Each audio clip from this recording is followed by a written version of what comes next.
entre vecteur et coordonnées, construire la somme de deux vecteurs est produit d'un vecteur par un réel.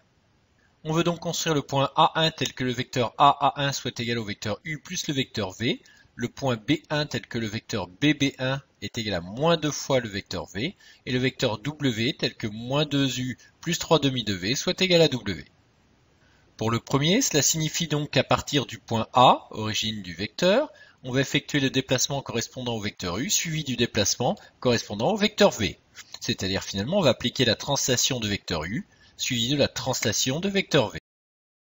À partir de A donc, il faut se déplacer de 3 unités vers le bas et 1 unité vers la gauche. On obtient ainsi un point tel que les deux vecteurs soient égaux. On a ainsi construit un parallélogramme. Ensuite, on applique donc le déplacement correspondant au vecteur V, c'est-à-dire 2 carreaux vers la droite, 1 carreau vers le bas, et on obtient le point A1. Le vecteur AA1 est égal donc à U plus V. C'est la relation de Chasles. Construire le point B1 tel que BB1 égale moins 2 fois le vecteur V. On va donc effectuer le déplacement correspondant au vecteur V dans le sens contraire et 2 fois successivement. Donc 2 carreaux vers la gauche, 1 carreau vers le haut, et à nouveau 2 carreaux vers la gauche, 1 carreau vers le haut, on obtient le point B1. On a donc construit moins 2 fois le vecteur V.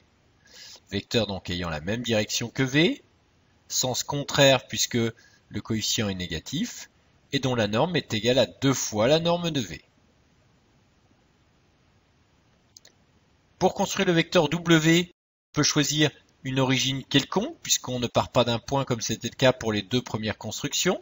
On doit donc effectuer les déplacements correspondant à moins 2 fois le vecteur U, donc correspondant au vecteur U 2 fois successivement, mais dans le sens contraire. 3 demi de V, donc même sens que le vecteur V, même direction, et donc une fois et demi le vecteur V, on obtient donc un déplacement de 3 carreaux vers la droite et de 1 carreau et demi vers le bas.